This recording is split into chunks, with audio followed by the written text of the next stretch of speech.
የተወደዳችሁና የተከበራችሁ የኢትዮኒውስ ቤተሰቦች እንደምናላችሁ ሰላምታችን በያላችሁበት ይድረስ። እነሆ አዳዲስና ወቅታዊ መረጃዎችን አዘጋጅተን ወደ እናንተ ማድረስ ጀምረናል። ከኢትዮኒውስ መረጃዎች ጋር አብራችሁ እንድትቆይ ግብዣችን ነው። በቅድሚያም አርዕስተ ዜናዎችን አስቀድማለሁ። በአማራ ክልል የተለያዩ አካባቢዎች በአገዛዙ ጦርና ፋኖ ኃይሎች መካከል የሚደረገው ውጊያ ዛሬም የቀጠለ ሲሆን የፋኖ ኃይሎች ዛሬ በደብረ ታቦር ጉጫሌና መርጦ ለማርያም አካባቢዎች በከፈቱት ውጊያ ከፍተኛ ጉዳት መዝገቡን የመረጃ ምንጮች ተናግረዋል። በሌላ በኩል የአገዛዙ ጦር ተቆጣጠርኩት ባለው ቀጠና የፋኖ ኃይሎች ከፍተኛ ቁጥር ያለው ፋኖ ማስመረቃቸውን አስታውቀዋል። በዝርዝር የምናየው ቀዳሚ ጉዳይ ነው። የዓለም አብያተ ክርስቲያናት ምክር ቤት በአገዛዙ ጦር በአማራ ክልል ገዳም ላይ የተፈጸመውን የድሮን ጥቃት አውግዟል። ምክር ቤቱ በገዳሙ ላይ የተፈጸመውን ጥቃት በገለልተኛ አካል ምርመራ ይደረግበትም ብሏል። ህብረቱ መግለጫውን ያወጣው የብፁዕ ወቅዱስ አቡነ ማትያስ ጥሪን ተከትሎ ነው። በዝርዝር የምናየው ሌላኛው ጉዳይ ነው። ኢትዮጵያን በእስያ የሚገኙ የሳይበር አጭበርባሪዎች ተጠቂ መሆናቸውን የተባበሩት መንግስታት ድርጅት አስታወቀም። ኢትዮጵያና ኬንያውያን ስራ ፈላጊዎች በእስያ ሀገራት ውስጥ በስፋት የሚገኙ የማጭበርበሪያ ካምፖች ተጠቂ ሆነዋል ያለው፣ ይህም ደግሞ በየጊዜው እየጨመረ መምጣቱን ያስታወቀው የመንግስታቱ ድርጅት ነው። ዝርዝሩን ትሰሙታላችሁ። የሱዳንና የቱርክ የውጭ ጉዳይ ሚኒስትሮች በቀይ ባህር ደህንነትና በሁለትዮሽ ትብብር ዙሪያ በይፋ ተወያይተዋል። ሱዳን መልሶ ለመገንባት የቱርክ መንግስትና የቱርክ ባለሀብቶች ዝግጁ መሆናቸውም ተገልጿል። በዝርዝር እናየዋለን። በኬንያና ሶማሊያ ድንበር አቅራቢያ የኬንያ ግዛት ውስጥ በአልሸባብ ተፈጸመ የተባለ ጥቃት 5 የኬንያ ደህንነት አባላት ተገድለዋል። ዝርዝሩን ትሰሙታላችሁ። አሜሪካና ሳውዲ አረቢያ የኢራን አጋር የሆኑትን የኢራቅ ታጣቂዎች ሲደበድቡ በባህረ ሰላጤው ደግሞ ዳግም ውጊያ ገርሽቷል። በሌላ በኩል ኢራን የሚሳኤል መከላከያ በቅርቡ ከቻይና ልታገኝ ነው ተብሏል። የተወደዳችሁና የተከበራችሁ የኢትዮኒውስ ቤተሰቦች አብራችሁን ቆዩ። ወደ ዝርዝሩ አልፋለሁ። በአማራ ክልል ባለፉት 3 ዓመታት የቀጠለው ውጊያ ዛሬም በተለያዩ የክልሉ አካባቢዎች ቀጥሏል። የፋኖ ኃይሎች ዛሬ በደብረ ታቦር ውጫሌና በመርጦ ለማርያም አካባቢዎች በከፈቱት ውጊያ ከፍተኛ ጉዳትን መዝገቡን የመረጃ ምንጮች ለኢትዮኒውስ ተናግረዋል። በሌላ በኩል የአገዛዙ ጦር ተቆጣጠሩት ባለው ቀጠና የፋኖ ኃይሎች ከፍተኛ ቁጥር ያለው ፋኖ ማስመረቃቸውን ይፋ አድርገዋል። በዛሬው ዕለት ሐምሌ 22 2018 ዓ.ም በአማራ ክልል ደቡብ ወሎ ዞን በአገዛዙ ጦርና ፋኖ ኃይሎች መካከል ውጊያ መከፈቱን የመረጃ ምንጮች ናቸው የተናገሩት።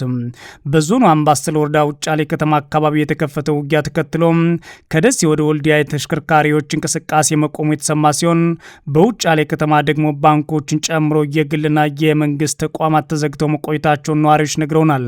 በተለይም በውጫሌ ከተማ አሮጌ ገበያ የተባለ አካባቢ ከፍተኛ የተኩስ ልውውጥ መኖሩን ተከትሎ የከተማዋ እንቅስቃሴ ቆሞ ነበር ያሉት የመረጃ ምንጮቹ፣ በተጨማሪም ከደሴ በሐይቅ በኩል ወደ ውጫሌና ከወልዲያ በኩል ወደ ውጫሌ የተሽከርካሪዎች እንቅስቃሴ ለሰዓታት ተቋርጦ ነበር ሲሉ ተናግረዋል።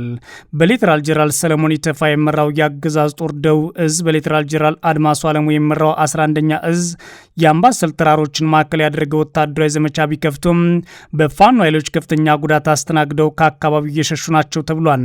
በዛሬው ዕለት ውጫሌ ከተማና አካባቢው የተከፈተው ውጊያ ተከትሎ የፋኖ ኃይሎች ሮቢትና ጭስ አባሊማ ከተሞች መልሰው መያዛቸውን የፋኖ የመረጃ ምንጮች ናቸው ለኢትዮኒውስ የተናገሩት። የፋኖ ኃይሎች መልሶ ማጥቃት ተከትሎ የአገዛዝ ጦር ከአምባሰል በማርዬ በኩል ወደ ኩታበርና በጭስ አባሊማ ወደ ውጫሌ ለማፈግፈግ ተገደዋል ያሉት የኢትዮኒውስ የመረጃ ምንጮች ባለፉት 2 ቀናትም በተመሳሳይ በደቡብ ወሎ ዞን ኮርባ፣ ኮሬብ፣ ደብረ ዘይትና ደገር፣ ተሬ፣ ሮቢት፣ ለሚ፣ ፀሐይ መውጫና ሌሎች ከተሞች በፋኖ ኃይሎች መያዛቸውንም ጠቅሰዋል። በተመሳሳይ በዛሬው ዕለት ሐምሌ 22 2018 ዓ.ም የፋኖ ኃይሎች በምስራቅ ጎጃም ዞን መርጦ ለማርያም ከተማ አቅራቢያ በከፈቱት ውጊያ በርካታ የአገዛዙ ጦር አባላት መገደላቸውና የቡድን መሳሪያዎችም ጨምሮ በርካታ ሎጂስቲክስ መያዙን የፋኖ ኃይሎች አስታውቀዋል። የፋኖ ኃይሎች ከመርጦ ለማርያም ከተማ አቅራቢያ በምትገኘው ሰኞ ገበያ ከተማ ካምፕ አድርጎ በነበረው የአገዛዙ ጦር ላይ ነው ውጊያ መክፈታቸውን ያስታወቁት። በውጊያው በተለይም የአድማ ብተናና ሚሊሻ አባላት ላይ ከፍተኛ ጉዳት ደርሶባቸዋል ተብሏል። በተያያዘም የፋኖ ኃይሎች በክልሉ ደቡብ ጎንደር ዞን ደብረ ታቦር ከተማ በአገዛዙ ፖሊስ ጣቢያ ላይ ጥቃት ማድረሳቸውን የፋኖ የመረጃ ምንጮች ለኢትዮኒውስ ተናግረዋል። ዛሬ ሐምሌ 22 2018 ዓ.ም በደብረ ታቦር ከተማ በቴዎድሮስ ክፍለ ከተማ በሚገኘው 08 ፖሊስ ጣቢያ ላይ የፋኖ ኃይሎች ንጋት አካባቢ ጥቃት መክፈታቸውን የተሰማው በጥቃቱ የአገዛዙ ፖሊስ አባላት መጎዳታቸውንና የፋኖ የመረጃ ምንጮች አክለው ተናግረዋል። በሌላ በኩል የአገዛዙ ጦር ተቆጣጠሩት ባለው ቀጠና የፋኖ ኃይሎች ከፍተኛ ቁጥር ያለው ፋኖ ማስመረቃቸውን አስታውቀዋል። በትላንትናው ዕለት ሐምሌ 21 2018 ዓ.ም የአገዛዙ ጦር የስድስተኛ አዛዥ ሜጀር ጀነራል ብርሃኑ ጥላሁን እኛ በወሰድነው እርምጃ በምስራቅ ጎጃም ዞን ፋኖ መዳከሙንና የጮቄ ይዞታ መመታቱን በገለጹበት በዛው ዕለት የፋኖ ኃይሎች በዛው ቀጠና ከ600 በላይ የፋኖ ሰራዊት ማስመረቃቸው መነጋገሪያ ሆኗል። ሜጀር ጀነራል ብርሃኑ ጥላሁን ጨምሮ የአገዛዙ ጀነራሎች በተደጋጋሚ የፋኖ ኃይሎች አጠፋን በሚል ሪፖርት ሲያቀርቡ ቢሰሙም በክልሉ ያለው ፋኖ ኃይሎች እንቅስቃሴ በተግባር ሲታይ የጀነራሎች ሪፖርት ከእውነት የራቀ መሆኑን በተደጋጋሚ ተጋልጧል። ጉዳዩን በተመለከተ የፋኖ አመራሮች በተደጋጋሚ አገዛዙ መሬት ላይ ያጣውን ድል በሐሰተኛ ፕሮፓጋንዳ ለመሸፈን መሞከሩ የተለመደ ተግባሩ ነው ሲሉ አጣጥለውታል። የዓለም አብያተ ክርስቲያናት ምክር ቤት በአገዛዝ ጦር በአማራ ክልል ገዳም ላይ የተፈጸመውን የድሮን ጥቃት አወገዘ። ምክር ቤቱ በገዳሙ ላይ የተፈጸመውን ጥቃት በገለልተኛ አካል ምርመራ ይደረግ ብሎ የጠየቀው ህብረቱ በአሁኑ ሰዓት ብፁዕ ቅዱስ አቡነ ማትያስ ያቀረቡት ጥሪ ተከትሎ ነው። የዓለም አብያተ ክርስቲያናት ምክር ቤት በኢትዮጵያ በአማራ ክልል በሚገኘው የአባይ ጊዮርጊስ ቅድስት አርሴማ አንድነት ገዳም ላይ የተፈጸመውን የድሮን ጥቃት ያወገዘ ሲሆን ገለልተኛ ምርመራ እንዲደረግ እንዲሁም በግጭቱ የሚሳተፉ አካላት ሁሉ ሲቪሎችና ሃይማኖታዊ ተቋማት እንዲጠብቁ ጥሪ አቅርቧል።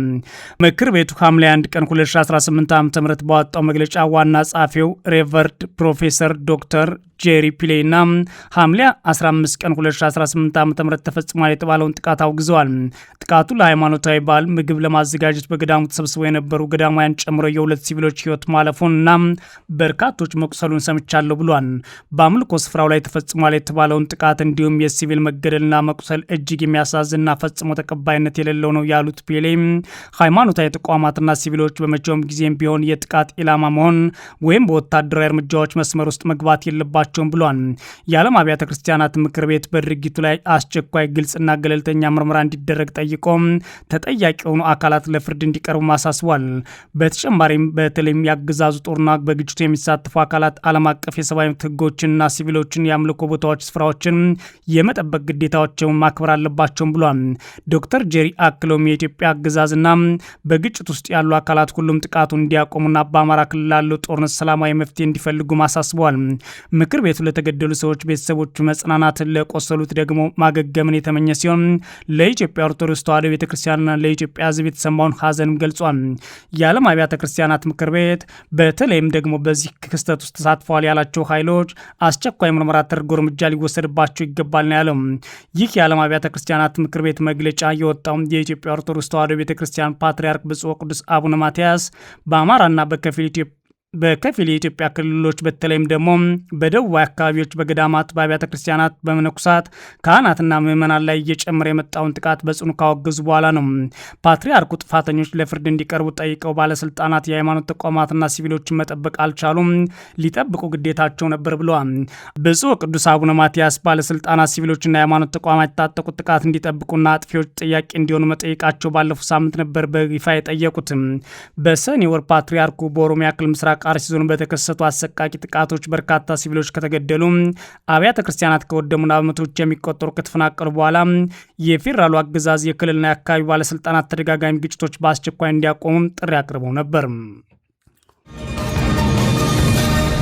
ኢትዮጵያውያን በእስያ የሚገኙ የሳይበር አጭበርባሪዎች ተጠቂ መሆናቸውን የተባበሩት መንግስታት ድርጅት አስታወቀም።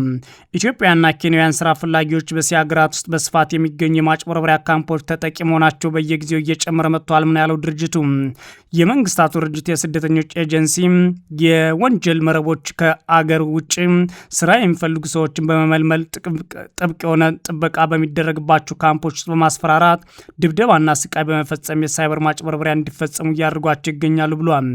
ረቡዕ ዕለት ከሚከበረው ህገወጥ የሰዎች ዝውውር መከላከያ ዓለም አቀፍ ቀን ዋዜማ IOM ባወጣው መግለጫ እንደገለጸው ከሆነ በመላው እስያ ከሚገኙ የማጭበርበሪያ ማዕከላት እንዲወጡ ከተደረጉት ሰዎች መካከል ከምስራቅ አፍሪካ የመጡት ከፍተኛ ቁጥር አላቸው ብሏል። ድርጅቱ ይህን አዲስ ብቅ ያለ የህገወጥ ሰዎች ዝውውር መንገድ ነው ሲልም ጠርቶታል። ተጎጂዎች ብዙውን ጊዜ በውጭ ሀገር ከፍተኛ ገቢ የሚያስገኙ ስራዎች እንደሚያገኙ በሚገልጹ ማስታወቂያዎች አማካኝነት ይሳባሉ ብሏል።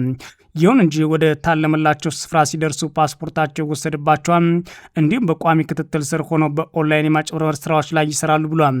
የመንግስታቱ ድርጅት እንደገለጸው አንዳንድ ከካምፖች እንዲወጡ የተደረጉት ሰዎች በማጭበርበር ተግባራት ላይ ለመሳተፍ ፈቃደኛ ባለመሆናቸው ምክንያት ድብደባ፣ ጾታዊ ጥቃት እንደተፈጸመባቸውና ለረሃብ እንደተዳረጉ ብቻቸውን እንደታሰሩ ማወቂያለሁ ብሏል። ምስራቅ አፍሪካውያን በማጭበርበር ካምፖች ውስጥ መገኘታቸው ለግዳጅ ወንጀል ሰዎች ማዘዋወር ካሁን በኋላ የሩቅ ስጋት እንዳልሆነ ያሳያል ያሉት የአይኦኤም ምስራቅ አፍሪካ ቀንድና የደቡብ አፍሪካ ዳይሬክተር ፍራንሲስ ሴሌንስ ሲንቲን ናቸው። የወንጀል ቡድኖቹ በቀጠናቸው የሚገኙ ስራ ፈላጊዎችን ባህር ማዶ ስራ ላይ ይገኛል በሚል በሐሰተኛ ማባበያ ያጠምዳሉ ብለዋል። አይኦኤም እንደገለጸው የሰዎች ዝውውር አደራጅ ቡድኖች እንቅስቃሴያቸውን ከእስያ ውጭ እያሰፉ ሲሄዱ ከአፍሪካ የመለምሏቸው ቁጥር ደግሞ እየጨመረ መጥቷል ሲል ሪፖርቱን አቅርቧል። የሱዳንና የቱርክ የውጭ ጉዳይ ሚኒስትሮች በቀይ ባህር ደህንነትና በሁለትዮሽ ጉዳዮች መወያየታቸው ሰምቷል። ሱዳን መልሶ ለመገንባት የቱርክ መንግስትና ባለሀብቶች ዝግጁ ናቸውም ተብሏል። የሱዳን ውጭ ጉዳይ ሚኒስትር ማህዲን ሳሌም ማክሰኞ ሐምሌ 21 ቀን 2018 ዓ.ም ከቱርክ የውጭ ጉዳይ ሚኒስትር ሀካን ፊዳ ጋር በአንካራ ተገናኝተው በቀይ ባህር ደህንነት፣ በቀጠናው መረጋጋትና በሁለትዮሽ ትብብር ዙሪያ መወያየታቸውን የተዘገበው። ለሁለት ቀናት ይፋ የስራ ጉብኝት በቱርክ ዋና ከተማ አንካራ የገቡት ማህዲን በሁለቱ ሀገራት የውጭ ጉዳይ ሚኒስትሮች ተቋማት መካከል የዲፕሎማሲ ስልጣን ለማጎልበትና የልምድ ልውውጥ ለማድረግ ከሀካን ጋር የመግባቢያ ሰነድ ተፈራርመዋል። የሱዳን ውጭ ጉዳይ ሚኒስትር ማክሰኞ ዕለት ባወጣው መግለጫ እንዳለው ከሆነ ሁለቱ ሚኒስትሮች በአፍሪካ ቀንድ ወቅታዊ ጉዳዮችና በቀይ ባህር ጉዳይ ላይም ሀሳብ ተለዋውጠዋል። በውይይታቸውም በቀጠናው እየተካሄዱ ባሉ ግጭቶች፣ በህገወጥ የጦር መሳሪያ ዝውውር መስፋፋትና በታጠቁ ቡድኖች የሚፈጠር የደህንነት ስጋት እንዳሰዋል። በተጨማሪም ሞሂዲን በሱዳን ስላለው ወቅታዊ ሁኔታና መንግስታቸው ከዓመታት አውዳሚ ግጭት በኋላ መረጋጋትን ለመመለስ ሉዓላዊነትን ለመጠበቅና የመንግስት ተቋማት መልሶ ለመገንባት እያደረገ ስላለው ጥረት ለሀካን ማብራሪያ ሰጥተዋል። የሚኒስቴሩ መግለጫ አክሎም ሀካን ቱርክ ለሱዳን የግዛት አንድነትና ሉዓላዊነት ያላትን ድጋፍ በድጋሚ ማረጋገጣቸውንና በሀገሪቱ ዘላቂ ሰላም ለማምጣት ቀጣይነት ያለው ሰብአዊ እርዳታና ዲፕሎማሲ ድጋፍ ለማድረግ ቃል መግባታቸውን ጠቁመዋል። ሳሌም በሱዳን የመልሶ ግንባታ ስራዎች ላይ የቱርክ መንግስትና የግል ዘርፎች በስፋት እንዲሳተፉ ሱዳን ያላት ፍላጎትም ገልጸውላቸዋል ተብሏል። ሱዳን ትሪቡን እንደዘገበው ከሆነ የሱዳን ባለስልጣናት በጦርነት የወደመችውን ሱዳን አጠቃላይ የመልሶ ግንባታ ወጪ $1 ትሪሊዮን እንደሚገመት አስታውቀዋል። ይህ የውጭ ግምት ዋና ከተማዋን ካርቱምን መልሶ ለመገንባት የሚያስፈልገውን $300 ሚሊዮን የሚያካትት ነው ሲል ሱዳን ትሪቡን ዘግቧል። በኬንያና ሶማሊያ ድንበር አቅራቢያ የኬንያ ግዛት ውስጥ በአልሸባብ ተፈጸመ በተባለ ጥቃት 5 የኬንያ ደህንነት አባላት መገደላቸው ሰማ። በሶማሊያ ድንበር አቅራቢያ በሚገኘው ማንዴራ በተባለው የኬንያ ግዛት አልሸባብ ናቸው ተብለው በተጠረጠሩ ታጣቂዎች ጋር በተደረገ ግጭት 5 የኬንያ የደህንነት አባላት መገደላቸውን የአገሪቱ ፖሊስን ያስታወቀው ሮይተርስ የፖሊስን መግለጫ ጠቅሶ እንደዘገበው ከሆነ ማክሰኞ ዕለት እኩለ ቀን ገደማ ከተከሰተው ግጭት በኋላ ፖሊስ ባወጣው ሪፖርት ከኤስኦጂ አልኡጉን የተላከ የጥበቃ ቡድን በዋይቴ ዳም አካባቢ ከአልሸባብ ታጣቂዎች ጋር ተጋጭቷል ብሏል። ፖሊስ አክሎም ወደ ስፍራው የተላከው የማጠናከሪያ ቡድን በወታደራዊ ተሽከርካሪዎች ላይ ጉዳት ባረሰ የተቀበረ ፈንጅ የተመታ ቢሆንም ምንም አይነት የሰው ሕይወት ጉዳት እንዳልደረሰና አሁንም ታጣቂዎች እየፈለጓቸው መሆኑን ገልጿል። አልሸባብ በአካባቢው አደጋዎችን በተደጋጋሚ የሚያደርስ ሲሆን በጥቃቱ ወታደሮችና ሲቪሎች ኢላማ ሲያደርግ ይስተዋላል። ፖሊስ ጥር 2018 ላይ ታጣቂዎቹ በአቅራቢያ በሚገኙ ጋሪሳ ግዛት አንድ የአካባቢው አስተዳዳሪና አንድ መምህር መግደላቸውን አስታውሷል። የአልሸባብ አማጺ ቡድን የሶማሊያ መንግስት በተለይ ማዕከላዊ መንግስቱን ለመጣልና በጥብቅ የእስላማዊ ሸሪያ ህግ ትርጉም ላይ የተመሰረተ አሰራር በአፍሪካ ቀንድ ሀገር ውስጥ ለመመስረት ለዓመታት ሲዋጋ የቆየ ሲሆን ኬንያና ኢትዮጵያ እንዲሁም ዩጋንዳና ሌሎቹ በትብብር እየተዋጉት እነሆ 20 ዓመታት ተቆጥሯል። አሜሪካና ሳውዲ የኢራን አጋር የሆኑትን የኢራቅ ታጣቂዎች ሲደበድቡ በባህረ ሰላጤው ዳግም ውጊያ ገርሽቷል። ኢራን የሚሳኤል መከላከያ በቅርብ ከቻይና ልታገኝ ነው የሚለው መረጃም በይፋ ተነግሯል። አሜሪካ ለ3 ቀናት በኢራን ላይ የምትፈጽመው ድብደባ ገታ ከቆየች በኋላ ዛሬ ረቡዕ ዕለት በኢራቅ የሚገኙና በኢራን የሚደገፉ ታጣቂዎች ላይ አዲስ ጥቃት ከፍታለች። ዋሽንግተንና ሪያድ ጥቃቱን የፈጸሙት በጋራ መሆኑንም አስታውቀዋል። ኢራን በበኩሏ በወሽመጡ ላይ የሚንቀሳቀሱ መርከቦች እንዲሁም በዮርዳኖስ ወደሚገኝ የአሜሪካ ጦር ሰፈር ሚሳኤሎችን ማስወንጭፏ ተገልጿል። የኢራቅ ፖፑላር ሞቢላይዜሽን ፎርስ በመባል የሚታወቀውና በኢራን የሚደገፈው ቡድን በአሜሪካ ጥቃት ቢያንስ 20 አባላቱ እንደተገደሉበትና 32 እንደቆሰሉ አስታውቋል። ሳውዲ ጥቃቱ የተፈጸመው ቡድኑ የነዳጅ ማውጫዎችን ኢላማ ካደረገ በኋላ እንደሆነ አስታውቃለች። አሜሪካና ሳውዲ አረቢያ በጋራ የፈጸሙት የጥቃት በሳውዲ የሚገኙ ሱኒዎችን በኢራቅ ከሚገኙ ሻዎች ጋር ጦርነት ውስጥ በመክተት አዲስ የግጭት በር የከፈተ ሆኗል ብሏል ቢቢሲ። ሳውዲ አረቢያ ከአሜሪካ ጋር በመሆን በዚህ ጦርነት ውስጥ መሳተፏን ስታሳውቅ ይህ የመጀመሪያዋም ነው። ከአሜሪካ እንዲሁም ከኢራን ጋር የቅርብ ግንኙነት ያለው የኢራን አስተዳደር አስቸኳይ ስብሰባም ጠርቷል። ዋሽንግተን ለረጅም ጊዜ ባግዳድ በኢራን በሚደገፉ ታጣቂዎች ላይ እርምጃ እንድትወስድ ስትጠይቅ የቆየች ሲሆን የኢራን አስተዳደር ይህን ለማድረግ ሲሞክር በአካባቢው አለመረጋጋት ተከስቷል። ሳውዲ አረቢያ በሌላ አቅጣጫ በየመን ከሚገኙ የሁቲ አማጽያን ጋርም ግጭት ውስጥ ገብታለች። በኢራን የሚደገፉት ሁቲዎቹ የሳውዲ መርከብ በቀይ ባህር እንዳያልፍ እገዳም ጥለዋል። ሳውዲ አረቢያና በአሜሪካ በጋራ በኢራቅ ጥቃት ከፈጸሙ ከጥቂት ሰዓታት በኋላ የአሜሪካ ጦር በወታደሮች ላይ ኢራን የከፈተችው ድንገተኛ ጥቃት አክሽፌያለሁ ብሏል። የዮርዳኖስ ጦር ደግሞ ከኢራን የተወነጨፉ 5 ሚሳይሎችን መትቶ መጣሉን አስታውቋል። በዚህ ወርም በኢራን ጦርነት ከሞቱት 4 የአሜሪካ ወታደሮች መካከል 3ቱ የተገደሉት በዮርዳኖስ ነው። የኢራን አብዮታዊ ዘብ በበኩሉም በዮርዳኖስ የሚገኙ የአሜሪካ ጦር ሰፈሮች ሚሳይሎችን ማስወንጨፉን እንዲሁም ያለ ፈቃድ በወሽመጡ ለማለፍ የሞከሩ 3 ነዳጅ ጫኝ መርከቦችን አጥቅቻለሁ ብሏል። በሌላ በኩል ኢራን የሚሳይል መከላከያ በቅርብ ከቻይና ልታገኝ ነው ተብሏል። ኢራን በሳምንታት ውስጥ 400 የሚደርሱ ትከሻ ላይ ተደርገው የሚተኮሱ የአየር መቃወሚያዎችን ልትረከብ መሆኑን ለጉዳዩ ቅርበት ያላቸው ምንጮች ለሮይተርስ ነው የተናገሩት። ግዢው ከ60 እስከ 70 ሚሊዮን ዶላር የተገመተ ሲሆን ከአሜሪካ ጋር ጦርነት ውስጥ ገኘው የኢራን ጦር አቅም ዳግም ያጠናክራል ተብሏል። አሜሪካና እስራኤል በኢራን ላይ የከፈቱት ጦርነት አሁንም የቀጠለ ሲሆን በተለይም ቴህራን የአጭር ርቀት የአየር መከላከያ አቅሟን ስታጠናክር ይሄ መጀመሪያም ሆኗል። ቴህራን በደረሰባት ተደጋጋሚ ድብደባ የወታደራዊ ካምፖቿና ቁልፍ መሰረተ ልማቶቿን መከላከል ሳትችል ቀርታለች ይላል ቢቢሲ። ኢራን ከቻይና የገዛችው በሰው ኃይል የሚንቀሳቀስ ከ300 እስከ 400 የሚሆኑ የአየር መከላከያ ስርዓቶች ሲሆኑ ይህም ቻይና ሰራሹ ኪው 12 እና ኤፍኤን 16 ሚሳኤሎች እንደሚያካትት ምንጮቹ ለሮይተርስ ተናግረዋል። የኢራን ውጭ ጉዳይ ሚኒስትር ግን በጉዳዩ ላይ ያለው ነገር እስካሁን የለም። የቻይና ውጭ ጉዳይ ሚኒስትር እንዲህ አይነት ዘገባዎች ሙሉ በሙሉ መሰረተ ቢስ ናቸው፣ ቻይና ምንም ጊዜ ሰላምና እንዲሰፍን ግጭቱም እንዲቆም ትሰራለች ማለቱን ቢቢሲ ዘግቧል። የተወደዳችሁና የተከበራችሁ የኢትዮ ኒውስ ቤተሰቦች መረጃዎቻችን የተከታተላችኋቸውን ይመስላሉ። ሰናይ ጊዜ እመኛለሁ።